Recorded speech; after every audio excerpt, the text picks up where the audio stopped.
You're the go-to. It's okay. Okay. I'd like to call the Monday, June 3rd, 2019 Town of Monroe Board meeting to order. There are two exits behind you, one behind us to our left, in front to your right. And if we could all please rise for the Pledge of Allegiance.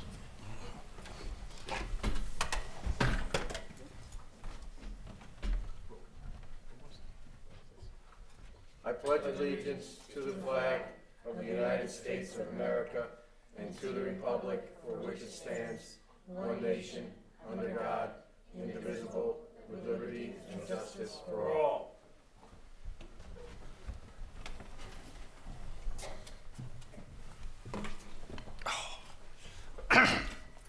Okay, I'd like to make a motion to open the continuation of the public hearing. Well, tonight, do the continuation of the public hearing for the proposed Chapter 57 amendment to the town code.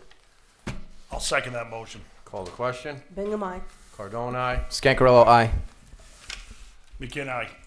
Okay, so moved. Has anyone signed up to speak? I will say that the final draft is not completed. We are still making revisions to it. We have some comments that have also been submitted that we're evaluating, and we did have a conversation with our planner this morning to go over some of those amendments. So right now, it's in the works, getting closer to finalization. I don't know if Councilman McGinn has any other comment. No, just it is a work in progress, and getting to the what we'd like to think is the final draft and the mapping of the town, or where those where the CCR zoning would land, if that was presented to us, is really it's takes a little bit of work, but rather than rush something out. So we anticipate probably by the end of the week of having something out on the website about it early next week. So certainly for the next meeting, people have ample time to review it and comment on it at that meeting. Anybody want to speak, Val?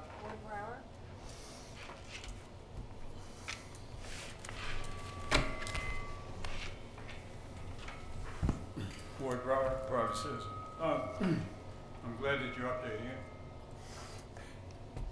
And last time we spoke, I had a question about the rationalization for the senior housing. And I mentioned a certain community in Woodbury. Woodbury Junction was the name of the community. And they never fulfilled the full allotment of senior housing. And in fact, what happened was, many of the seniors who moved in there sold out, but they sold out to non-seniors, which causes a problem in infrastructure because the infrastructure is based on a reduced amount of humanity.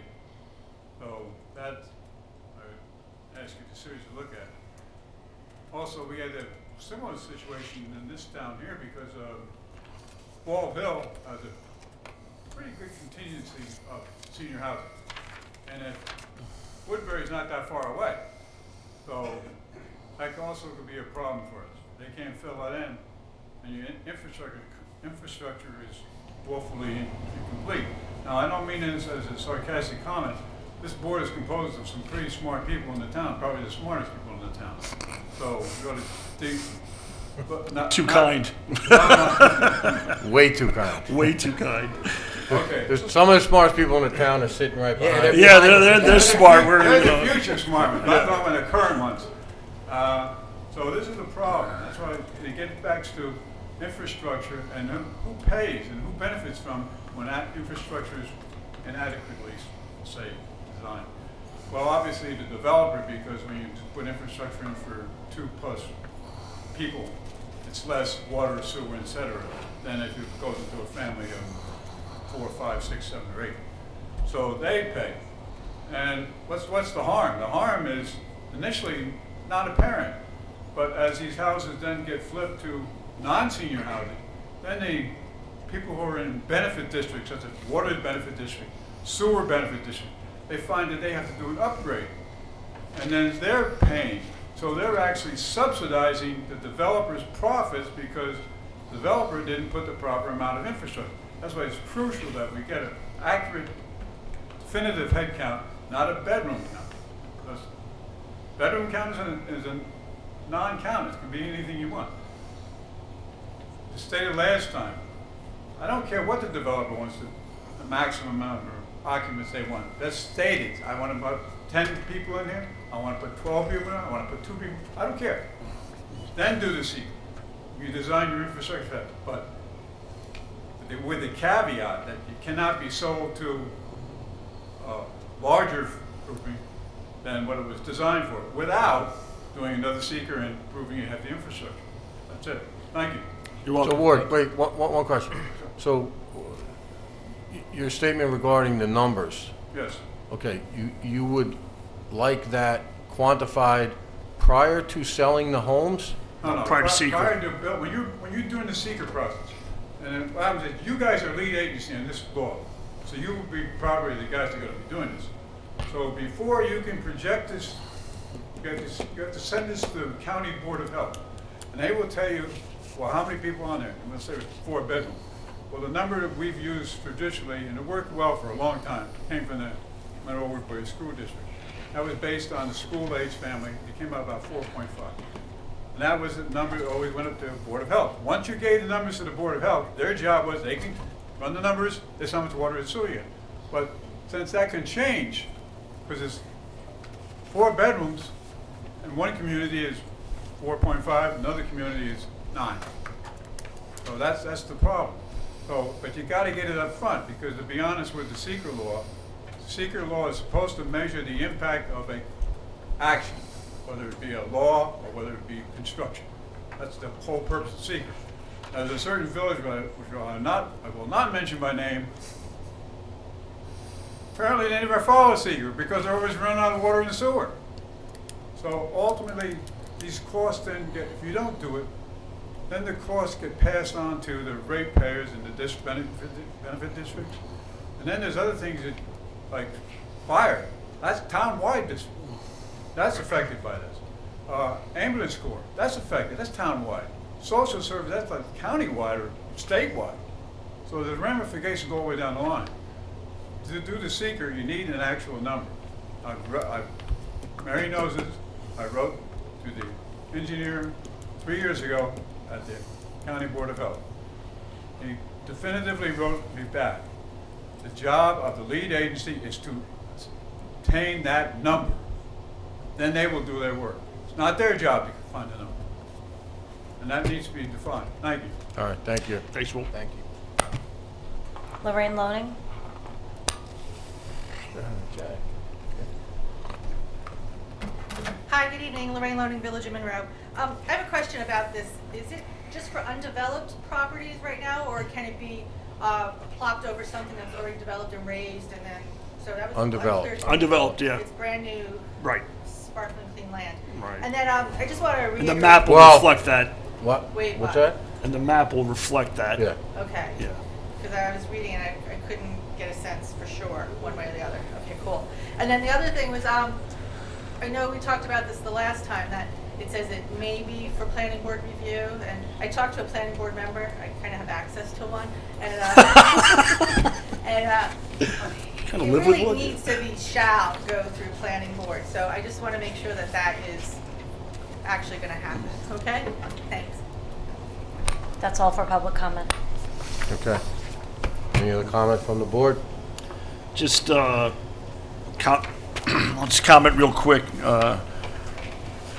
I believe the draft has that in there, that, the planning board does, they have to, it still has to go through the regular planning process, so it's not, and of course, the draft law will go to the planning board for their input and review, and I believe, they've already seen it and kind of know what is in it, and of course, they're gonna see the draft and comment on it.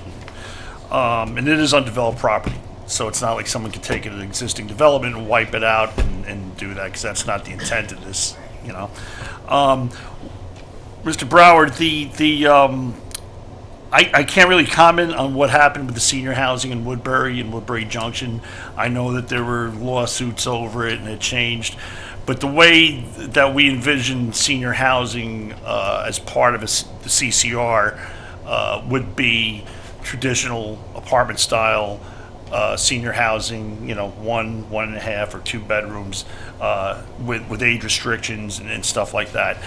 I would say that the thing that probably makes this law better is that the town has more control over who goes in there, meaning like what developers go in there, and it has more teeth because the town has more of an enforcement capability by saying, hey, the only reason you're getting this zoning is because you agreed to do X, Y, and Z, and if you're not doing X, Y, and Z, then you're not getting that zoning, and so we're aware of that, and you know, infrastructure, of course, infrastructure costs are borne by the developer, not by the town. And I know what you're saying, that the stress is on infrastructure, and I think that the way the CCR is drafted, it allows for the diversity of housing that doesn't lend itself to having large families, or it is a more, because of the combination of types of housing, it just doesn't lend itself to that. So it's not we wanted to get away from having a big tract with a bunch of houses on it, and that does, and that this planning concept doesn't. It just doesn't lend itself to it. I know what you might be saying about other municipalities that don't follow secret requirements, but we of course here in town follow the secret laws and state statutes regarding it, and we'll continue to do it. And occupancy is again, we've discussed this back and forth. It's the size of the residence and the number of bedrooms does dictate, especially when you're talking about the mixed uses that we have, does really dictate more in size. Yes, large houses on a large tract development, that's a little different, certainly is, but I think what we're looking at here doesn't lend itself to that. So those are my comments. Yeah, just one other comment to dovetail off what you just said about the number of people. I mean, somebody could come up here with 2 kids that are 2 and 3 years old. We don't know what's going to happen in 5 years. We can't go back on the secret after that. I mean, if they have 3 or 4 more kids, that's not our responsibility, nor the county's, I don't believe. So, and the other part of it, I think that, people are missing is we're preserving 65% of the land that would be developed if this wasn't in place. So that's going to be untouched, and it's going to be preserved. So that's all I have to say. Okay, I am also going to dovetail on that secret. As Supervisor said, you don't know what the household will change over time. I once worked with a person and she had quintuplets. So, you go from family of 2 to a family of 7, and that was just with one birth. And then I also noticed there's a change in neighborhoods of like 25 to 30 years. Things cycle through, whether people move because their children are grown up, they don't need a big house anymore. They're looking for an apartment, easy to maintain, but still be close to their religious affiliations, their doctors, their social friends, their networks from, maybe work, they still are working. So I think the apartments, as Councilman McGinn said, that's a little bit easier to regulate. But a house is very hard, but we will definitely make sure with secret we try to get as accurate a number as possible. Okay. Anyone else? Okay. I'll make a motion then to keep the public hearing open for the proposed amendment of Chapter 57 in the Town Code. I'll second that. Supervisor, we just need to state the date and time. Okay. We're going to continue to. June 17th, 7 p.m.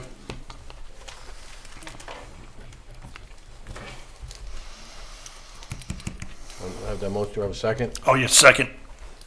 Call the question. Bingham, aye. Cardone, aye. Scancarello, aye.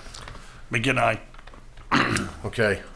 Next item on the agenda is to set the public hearing date for the official formation of Water District 14 on June 17th, 2019 at 7:05 PM. Second, Second. any discussion? Call the question. Bingham, aye. Cardone, aye. Scancarello, aye. McGinn, aye. Okay, so moved. So moved. Val, Mary Ellen will do the publications and the notices. Thank you. Okay, next up, the town would like to recognize two Monroe Woodbury Middle School teams who have recently participated in the 40th Annual Odyssey of the Mines. We'd like to congratulate you all on your hard work and dedication.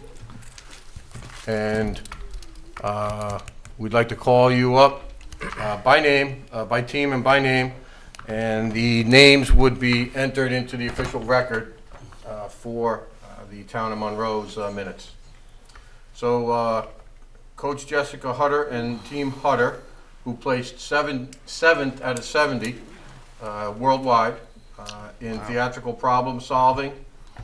It was a topic of manipulative characters, and those members are Marissa Arone, Sophie Bear, Leanne Fernandez, Jana Kralik, Amara Leitner, Julia Octavio, and Nicole Octavio.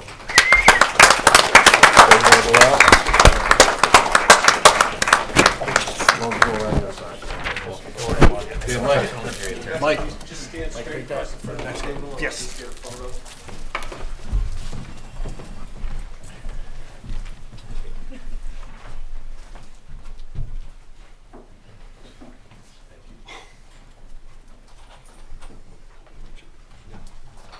Sal, you want to read the plaque? Absolutely.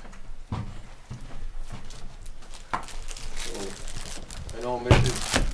Hutter is not here, but Sal has a plaque he's going to read. So the town of Monroe proudly acknowledges the hard work and outstanding achievement as a member of the Monroe Woodbury Middle School Odyssey of the Mine team. Team Hutter, congratulations. Well done.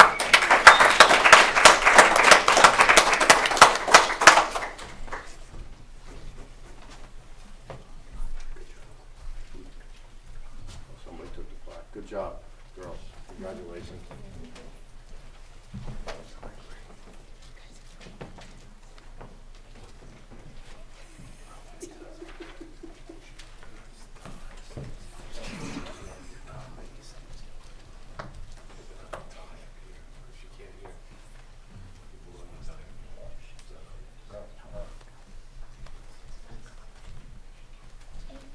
You leave me alone down here? Yeah. All right. Come on, man.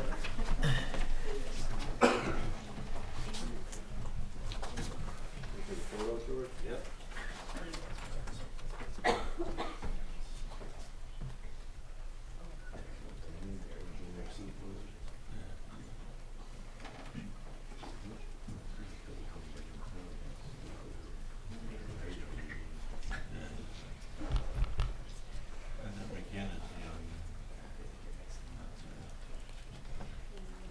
We making a phone call?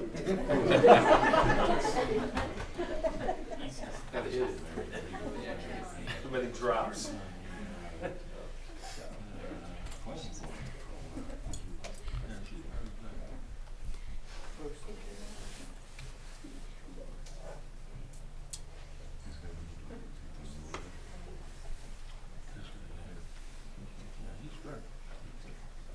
Listen, ladies, you can win the next Odyssey tonight by the time you sign up, line up for that shot there. Thank you, girl. Congratulations. Congratulations, ladies.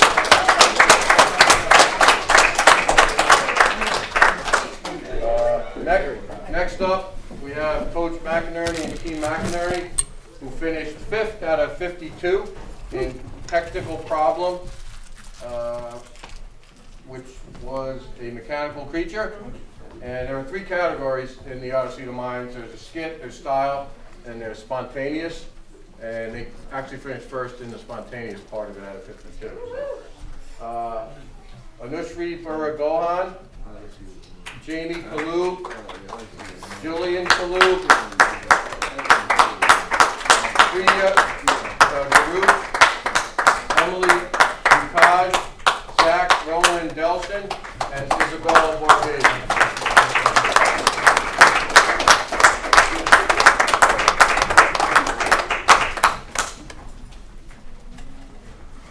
Them again. Before I read the plaque, I have to ask you, what was the mechanical thing that you built? It was a brick. A brick? Brick? All right. It's a joke. That's it. Awesome. Where is it? Oh, we don't, sir. Well, wait a minute. What was the functionality of the brick? It could travel and it's like spun its arm and changed color. Because there's a bunch of people I would like to throw that brick through their house. I was gonna say I've seen some bricks travel in my time, so no. In all seriousness, congratulations. And That's it an changed amazing color, the achievement. brick And actually changed color. Well, fabric went over it and changed color. oh wow. It had to hide in plain sight was the name of the problem, so it had to have four changes rather, that it blended into the environment, so they had to create the environment and then create the change too. Oh wow. Oh, wow. Interesting. Unbelievable. Well, listen, it's my honor to read this plaque that we're presenting to you here this evening. The town of Monroe proudly acknowledges your hard work and outstanding achievement as a member of the Monroe Woodbury Middle School Odyssey of the Mind team. Team McInerney, congratulations on a job well done. Presented on this day, June 3rd, 2019, by the Monroe Town Board. Congratulations.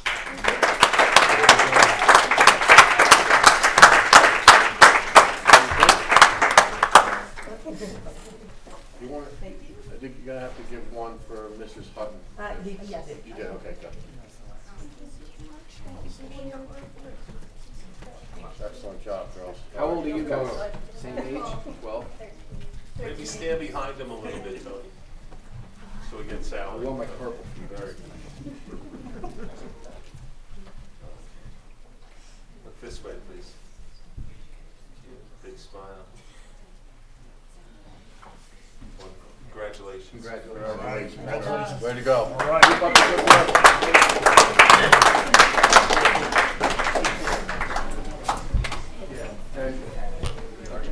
Yes, Thank you no so problem. much. Hey, everyone that was on the team, I just want you to know that our motto when we came in 18 was to make an impact.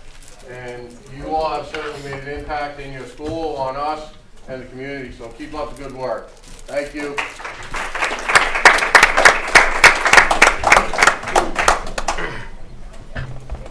Get out while you can. Yeah, run. Oh, those. No, Turn this one off, Mike. Number 2. two. Turn it off. This is quick. Yeah. Mike can't figure that out. Have him ask one of the kids. What? Have him ask one of the kids. He won't be able to Yeah, figure without a it out. doubt. Hey, Mike. Mike, Ask one of the kids. They'll figure that out.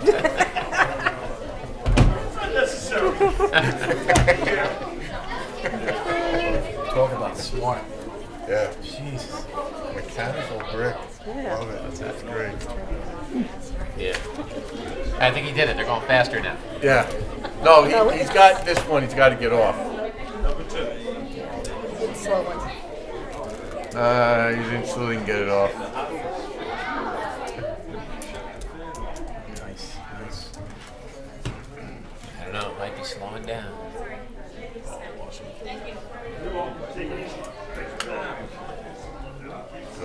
Way to go, Scott. Okay. Next item on the agenda is the, Listen, if anyone has a white Honda Pilot outside, the hazard lights are flashing on it. There's a bear in it. Right in front. White on the pilot. The white Honda Pilot, is that yours, John? Yeah, the flashers are on it. Oh, the flashes are Yeah, red. yeah. All right, I'll be back. Don't worry, we'll keep the light on. singing happy birthday. birthday. One of the girls' birthdays. Oh. Okay, so we need a motion to accept the order of claims. The abstract number is 19006 for, there's a bunch of them, $14,495.06. Also included in that is abstract 19010 which is for $462,049.50. So I'll make that motion. I'll second for discussion. The only thing is we do need one signature on the vouchers. We're, That was my discussion. yeah, Sal and I are the only ones that have signed it. No, I signed one group, I didn't sign the other group. I signed the other group, whatever I could. You Yeah. signed I was the all of them. first. There was, yeah, because some of them were only signed by him this Yeah, afternoon that- when I that signed. The group I first didn't group should sign. be The done. The first group But they're should all be in done. one packet, so Right. it doesn't matter. You go through the whole thing. Okay? Okay, I'll say, so, provided we get the third signature. signature, right. Call the question? Bingham, aye. Cardone, aye. Scancarello, aye. McGinn, aye. Okay, so moved. We need acceptance of the May 20th, 2019 minutes. I'll make a motion to accept the minutes. I'll second. Any other discussion, changes, alterations, revisions? Call the question? Bingham, aye. Cardone, aye. Scancarello, aye. McGinn, aye. Okay. Item 6.1, the Food Truck Festival. Mr. Scancarello, I'll turn it over to you. Okay, so, I guess we're T-minus 13 days here, or so. Looks like it's gonna be we got a lot of food trucks. We have, 5 or 6 dessert trucks. And just coming off of last year's event in October, and just the energy that the town had at that event and the feel-good day that was, I think everyone there had a good time. I had a good time. I think everyone on the board had a good time. The vendors had a good time. We're just going to try to duplicate that and keep it going. There's going to be some surprises that day. We just hope for some sunshine, obviously. But we're going to honor the Hudson Valley Honor Flight, which is an incredible organization which supports our veterans here. And they're going to set up a booth, I believe. We're going to accept donations for them all day. But let's hope for some sunshine. We're going to have plenty of food trucks. The music's going to be great. Good community event. So We'll have a beer garden, which will be... beer garden, yeah. be I think controlled.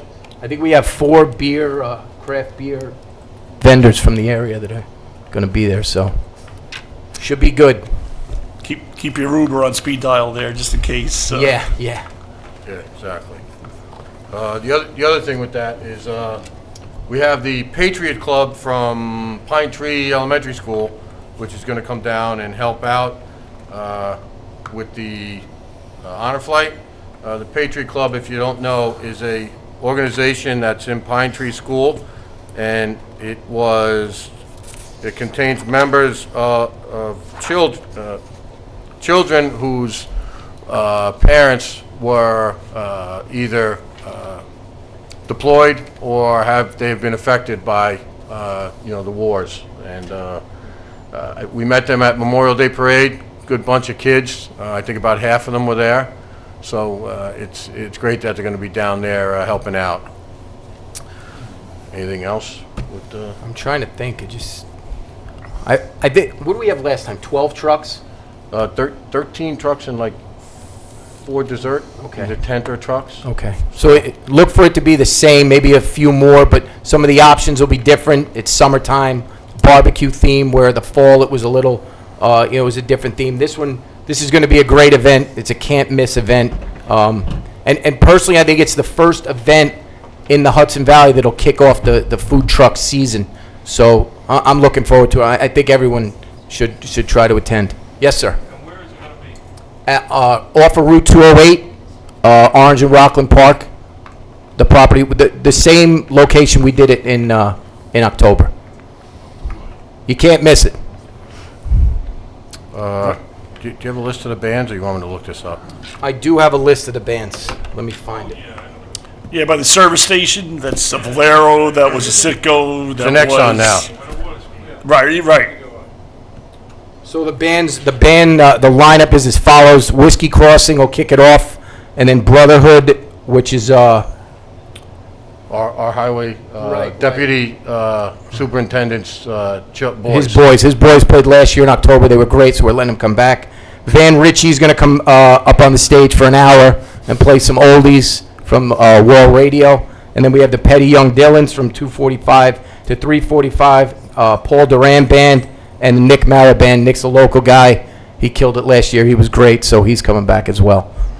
And just so everyone knows this, and I'm going to say it because it was an extremely kind gesture, Brotherhood has decided to donate their fee to the honor flight of Hudson Valley. Which is great. So, Which is great. it was very, very generous of them. And Johnny Chow will be there as well, donating his time. He's a character, but he ties it all in together. He's a good guy. And we do have some sponsors. We have We have Beer World is the main stage sponsor. We have M&T. M&T Bank, and I believe we have Mr. Nugent's law firm as a sponsor as well. Thank you for that. Those are our current sponsors. Okay. So it should be a good time. Come on out and support it. Support Hudson Valley Honor Flight. Sal, you did an incredible job with it last year, and, along with the other people. But you really lined up some tremendously good food trucks that all sold out. Yeah. By the time they were done with the evening, which is incredible, and it was just a great feel good event, and we're looking to keep that going. And for Agreed. a great cause, Honor Flight. They do the flights right out of Stewart. Several times a year for the vets. It was World War II vets. Now it is World War II, Korea and Vietnam, and Gulf War, Desert Storm. So great cause, great day. So tell your neighbors, tell your friends, and come on out. Come on out, yeah. There's definitely some trucks that have never even made it to New York that'll be coming to this event. They've never left Massachusetts, and they're coming to this event. So definitely some surprisingly interesting food trucks, which is what we try to do. And parking, you can park at the commuter lot. We'll have dial-a-bus transporting you from the commuter lot down to the site. Orange and Rockland Road is going to be closed off from the commuter lot down to 208. And you're not going to be able to access it either way from that point. So, I'd like to thank Jennifer, too, and Anne Marie Morris. Always, the two of them, instrumental, as always, helping us tie this all together. okay, thank you. Okay, next item is the... Excuse me, Supervisor? Yes. Do we need a motion for that? Yes, I'm sorry. We need a motion to approve the Town of Monroe Food Truck Festival to take place on Saturday, June 15th, 2019, from 11 a.m. to 7 p.m. at the Town of Monroe owned land located at 61 O&R Road. This community event will honor the Hudson Valley Honor Flight. I'll make that motion. I'll second it. Any discussion? Call the question. Hingham, aye. Cardone, aye. Scancarello, aye. Again, I. Okay, so moved. Town Hall summer hours. Okay, so summer hours for this year are going to consist of the following work day hours beginning June 17th and ending on September 6, 2019. This is for Town Hall and Senior Center. Monday through Wednesday, 8 a.m. to 6 p.m. Thursday, 8 a.m. to 5 p.m. and will be closed on Friday, with the exception of 2 weeks. So the week of July 1st, because of the holiday on a Thursday, and that we would be closed on Friday, the work days will be 7:30 a.m. to 6 p.m.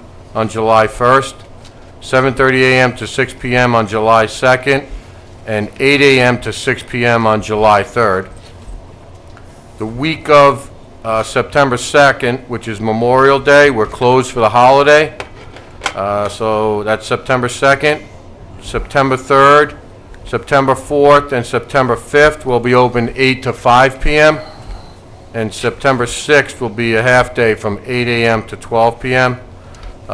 Just so everyone understands, these weeks were done this way to squeeze all the hours in that people are required to work, and they coincide with the payroll week. September 2nd coincides with the end of the payroll week, and so does the week of July 1st. Normal business hours will resume 8 a.m. to 4 p.m. Monday through Friday, the week of September 9th. So with all that in a motion, do we have a second? Second. Any discussion? Call the question. Bingham, aye. Cardone, aye. Scancarello, aye. Begin I. Okay, so moved. Contract for fire protection. This was something that we never made a motion on. It's obviously been something that the fire district has been taking care of, but we just need a motion to approve the contract for fire protection for the Town of Monroe Fire District. It's a $4,000 fee that we have to pay the Town of Monroe Fire District, Joint Fire District, and essentially it entails taking care of the properties that are in the Town of Monroe, around the bend from the State Trooper Barracks.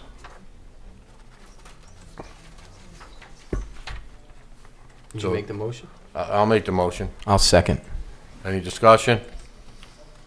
Call the question. Bingham, aye. Cardone, aye. Scancarello, aye. Begin I. Okay. So moved. So, Water District 14, which we're in the preparation of officially formulating, the proposed fees are $35 per quarter for maintenance and $9 per 1,000 gallons. This is a water district that the town owns the wells on, thus the reason for the $9 per gallon rate. It's the same rate that I think Water District 12 pays. So that's what's up for discussion. No Do discussion? we have to take action on that this evening, or? We don't, no, we don't have to take any But action. they're getting billed this already. That's, No, they're not. They're They're not getting billed? No, they're getting billed $151.99 per quarter. Oh. Okay. so that's in keeping with what Water District 12 is paying, right? Yeah. Right. And that of course is not including what they're gonna be paying for the bond to make their Correct. district whole. Once they Okay. become an official. Once they Yeah. become an official district, and we Yep. don't have that yearly cost per resident yet, right? Correct, right. Okay. Okay, sounds good. I mean, if we want to approve it tonight, you know, Councilwoman Bingham, do you have any? Yeah, I have a You're a question. water woman. Water one. We should probably put this again in the town fee schedule for all the water districts. Yes. So once we finally get Water District 14 approved, I would like to have the revised fee schedule for the third time or fourth time this year. Yeah. Okay. But, yeah, I think we might as well approve it because Fine. eventually they're going to have to pay these rates. Until the water district is formed, it'll be the 151. Okay, so I'll make a motion that we set the water rates for Water District 14, once it's officially formed, to $35 per quarter for maintenance and $9 per 1,000 gallons for water. I will second. Seconded by Councilman Scancarello. Any other discussion? Call the question. Bingham, aye. Cardone, aye. Scancarello, aye. Begin I. Okay, so moved.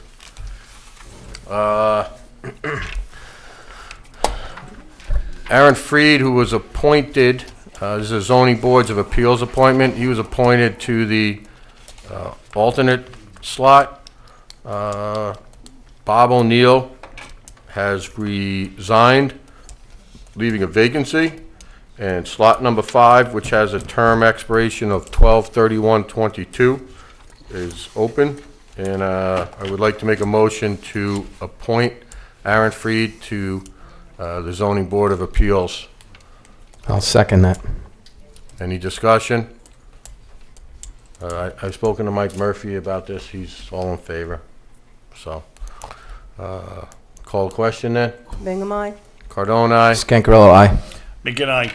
Okay, so moved. Okay, Sacred Heart has asked to purchase one of the dial-a-buses that we are taking off the road once one of the new, 4 new ones goes on the road. I think it's bus 34.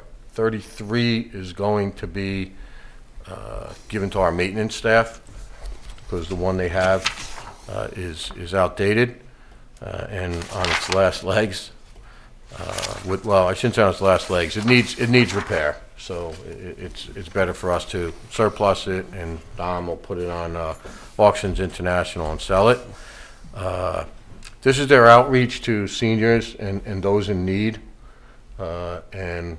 Council, can the going rate for buses over the last, I don't know, 3 times we've sold them has been anywhere between 500 and 1,200.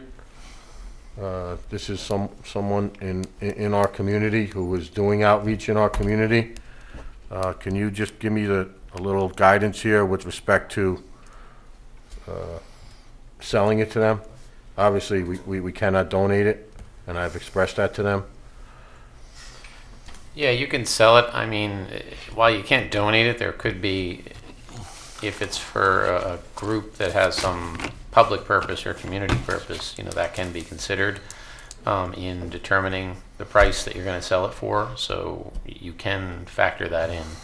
I'm not sure, of what the group does within the community, but if they, for example, you have any kind of like a recreation group or something along those lines of, even like a little league, those kinds of things, there can be donations to some degree because it serves a purpose for the town and its residents. So if that's the case, that can be a consideration in selling it to them at, let's say, a lower price. Okay. Now you should first find out, I guess, what the fair market value of this Yeah, particular that's- bus is, and yes. then you can work from there. Yeah, that's what I wanted to do. Okay. So just so everyone's aware. So go on Edmonds and find out what the, What year is that? What year is that? Oh, I want to say it's like a 2009 or 10. how many miles? It's like 90. I'm not positive because there's 6 buses that came off. I know. Yeah. I'll find out all the details and we can discuss it at the next meeting. I mean, listen, they do they house the homeless during the during the winter. They do outreach to seniors and other Yeah. people in need of. Their bus is on its last legs too. Yeah, I know. Yeah. So, all right. Yeah, let's All right, we'll let's do bring it that up so we can act on it. Well, on the 17th. Okay. Don't table till the 7th. Yeah. You sure you want Rick around for that? Boy. All right.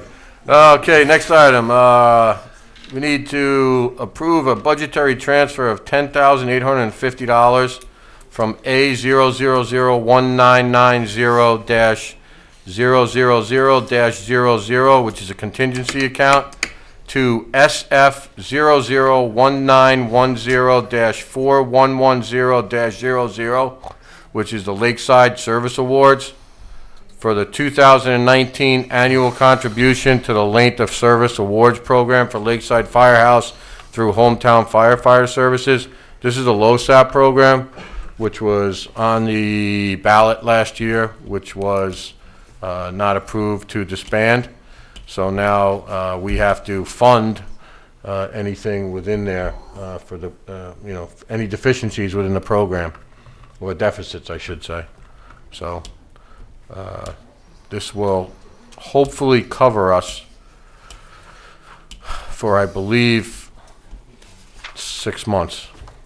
But I can't get an answer because some of the people on the list we're in the process of researching. Some have passed, some have moved and haven't give forwarding addresses. Others have passed and haven't listed a beneficiary on it. So they're kind of putting that money in escrow until, I don't know, council, how does that work? What's the statute of limitations with that? If somebody passes and they're owed money and there's no beneficiary, It would usually end up to the, who's the money owed from? LoSAP program. And they don't have a listed beneficiary? The person passed and doesn't have a listed They would probably end beneficiary. up going to the state ultimately. I have Yeah. to see what the time frame is, but probably to the controller's office. Okay. If I can find out, how long has it been held? I think like 7 years. Okay. Yeah, I'll look into it. If you want Yeah. to give me the info, I can get you an answer. I'll have Jen email you all the info. Okay. All right. Okay, so I'll make that motion. I'll second for discussion. Okay? Wasn't there an outside firm that was supposed to give us like a yearly report? Did we ever get that report? We're working on it with them. It's actually Hometown Firefighter Services. It's been a work in progress. We have a report, but like I said, on that report, there are people that shouldn't be on there. There's probably 4 people that I knew that had passed either recently or over the last 5 or 6 years. So, And we don't know where that money went to. no, we do not. Okay, so, the state might be getting that money. Yeah. From what Mr. Nugent said. Okay, Exactly. that's my question. Be nice if it came home to the town. Yeah. That would be nice. Any other discussion? Call the question. Bingham, aye. Cardone, aye. Scancarello, aye. McGinn, aye. Okay. One other item, this is from the floor. Journey Church will be moving out this Saturday. So their first service at their new location in Old Glory Mall will be Sunday. They have kindly asked if we would allow them to have a banner put over their sign now that basically says we've relocated and the location. So I'd like to accommodate them. They've been very cordial to us, paid their rent on time. So I'd like to make a motion to allow them to do that. I'll second that motion. Any discussion? I don't know how long it's going to be. Maybe we could put it, I'll tell them, 2 or 3 months through the summer, I think 3 months is sufficient. Okay. So could, Listen, if after 3 months they don't know where to go to church, then, Yeah. you know Yeah, what? I agree. yeah. Go to the website and, figure out where they moved to. All right, can you add that into the resolution, Val, please? Thank you. Okay, call the question. Bingham, aye. Cardone, aye. Scancarello, aye. McGinn, aye. Okay, so moved. We have our court here. I'd like to go into executive session now, so they're not.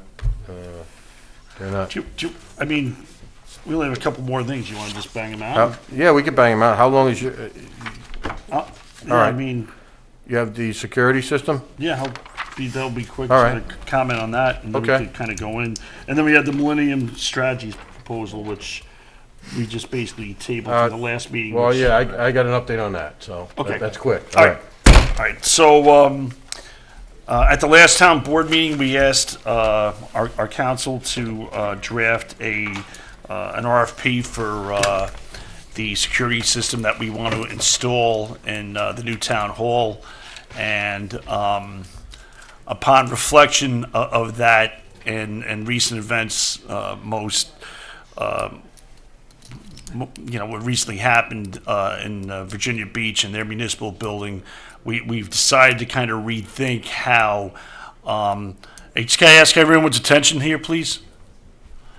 So I've asked everyone to. We've rethought how we're going to do this, and the reason being is originally the RFP was going to go out with floor diagrams and a schematic that would show basically every security apparatus and camera and everything that we would have in this building and in that building, in the new building, and we figured that was not something we'd want to broadcast. So what we're going to do instead is do an RFQ to kind of narrow down and make sure that we get people with the proper qualifications. And once we vet those qualified companies, we will then give them a copy of the diagram and floor plans, and with a disclosure agreement attached, so that does not fall into anybody's hands. They will then do a walkthrough, a site survey, and submit bids based on that. And once we get that, then we'll be able to, once we get back their bids, then we'll go through the regular bidding process.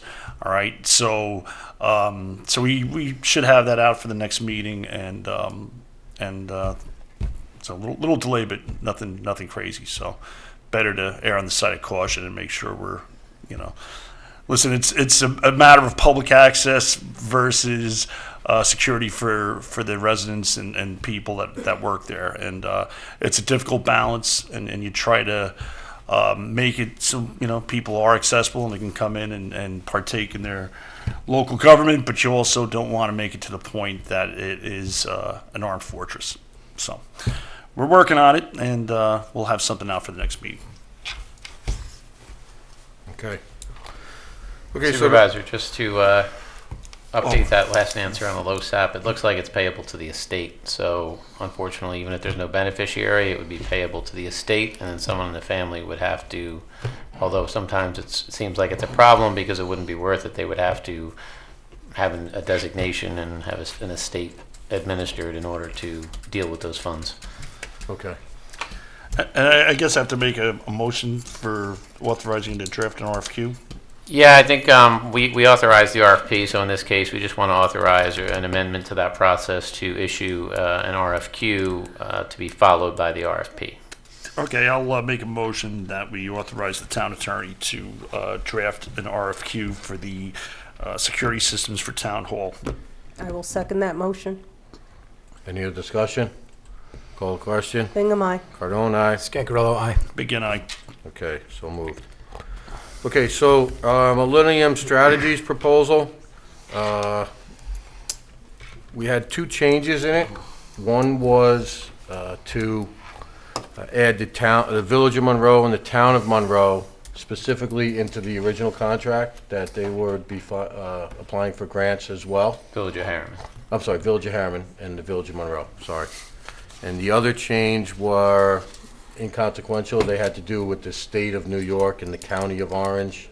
It was venue issues. Yeah. They had New York County, so that was changed to Orange County. Otherwise, dates and minor changes. Okay.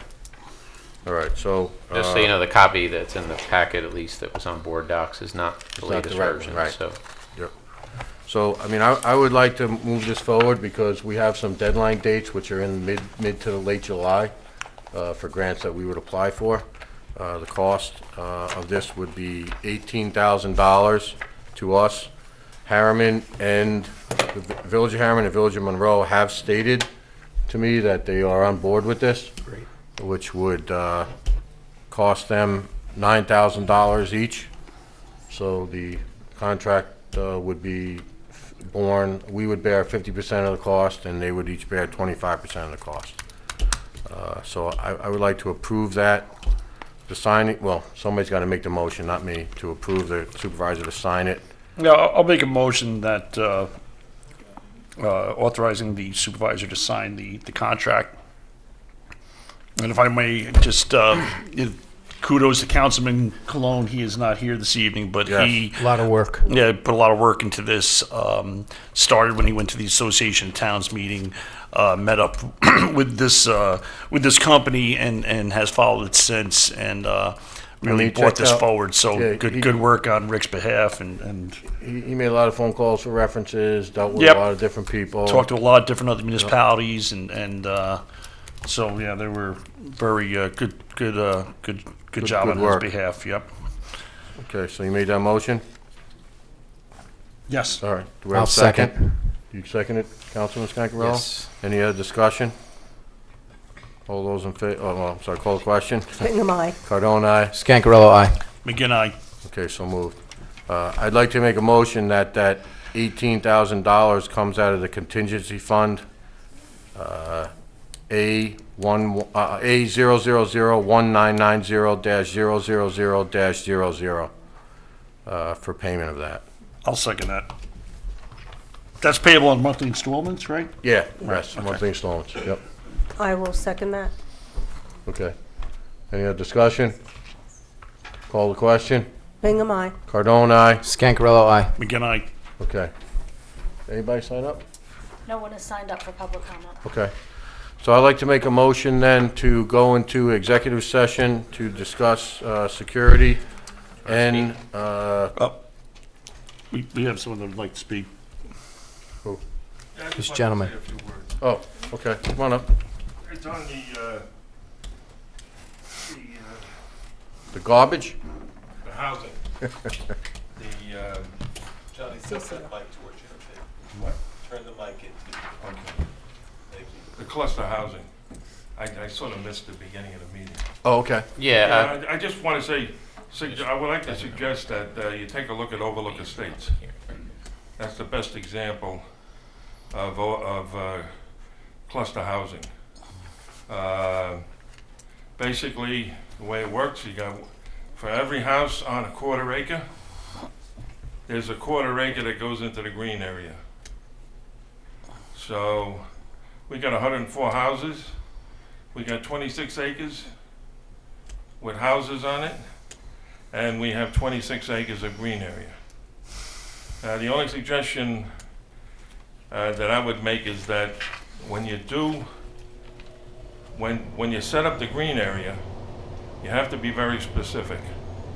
Because we went in there and the only thing we weren't allowed to do was build structures. And we had all sorts of arguments about putting football field, baseball fields in, swimming pools, you know, you name it. And my suggestion is that the green area should be completely left alone.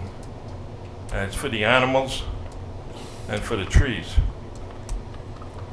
And now the other thing, we always talk about the green area being a good thing for nature.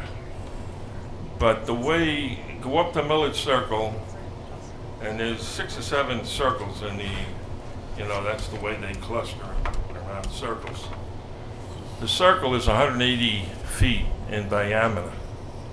It's about 2/3 of an acre. So at the same time, you're creating a lot of play area for kids. So it's great for animals, and it's great for kids. And up on Millard Circle, we had block picnics 20 years in a row. We used to set up a 20 by 30 tent. So it's great for community closeness, you know. So that's all I wanted to say. So All right, thank you. Good idea. Just so you know, because you missed a part of the meeting, 65% of the land is going to be All right, that's a more than this. conservation. Yeah, So, it's a so little 6.5 higher. out of every 10 acres. Yeah. So if you're building on a third, you gotta leave the other That's even 2/3. better. That's So, even yeah. better. But that green area, you don't even want to put a hiking trail through there, or a bike path or a hiking path, because that'll disturb the animals. You know, then you gotta chop down trees and make paths. Oh, Huh? Don't do that. What's that? let's not talk about chopping down trees. We're good. No beavers, no trees. Let's not. Don't get him riled up. No. Don't get him riled up. So- Yeah, so I mean, it's good for the animals and it's good for the kids. Okay. And it's good for the community to Yeah. get closer. So, All right, thank you very much. Thank you. It's sorry, just want to, because you made those comments outside the actual public hearing, we're certainly going to take those under consideration. But if you want to, yeah, but if you want to come to the next, this is going to be continued, the public hearing, you want to come to the next one and make those comments or a letter, whatever you want to do, if you want part of the official record, it's up to you. next month at 7? Yep. 17th. The 17th. 17th, yeah. Sir, can you just state your name for the clerk? John Deschner, also known as Johnny Debris. Oh, we got to have you at the food truck That's why I festival. said when he came up, I called him the garbage man, you know. I had to gout for a couple of times, so it slowed me down, but I'll be back out there. All right. Good, Thank you, good. John. Glad you're Appreciate feeling it. better. Thanks for the Thank you. comments. Thanks for coming in. We'll see you next Saturday. All right, Uh, next set. Oh, you mean for the, food truck. yeah. Yeah. We have a lot of debris. You could help us out if you want. Oh, yeah, didn't work out. That's my day off. Okay. So I'd like to make a motion to go into executive session I'll second. to discuss, to discuss security for the courtroom and contract. You second? Supervisor, I'll just so the second record's again. clear, the discussion of security concerns safety issues that if disclosed in the public would present safety concerns potentially. Yes. Thank you. Okay, call the question. Bingham, aye. Cardone, aye. Skankarella, aye. Make it aye. Okay, so moved. You ready? Yep. Make a motion to come back into the regular meeting. I will second that motion. Call the question. Bingham, aye. Cardone, aye. Scangarello, aye. Megan, aye. Okay, with no further items on the agenda and no decisions to be made coming out of executive session, just want to wish everyone a happy Father's Day, and make sure you get to the Food Truck Festival. Come down and support Sal. He's the one taking care of this, and Anne Marie and Jen. But I'll make a motion to adjourn the meeting. Second. Call the question. Bingham, aye. Cardone, aye. Scangarello, aye. Megan, aye. So moved. Good night.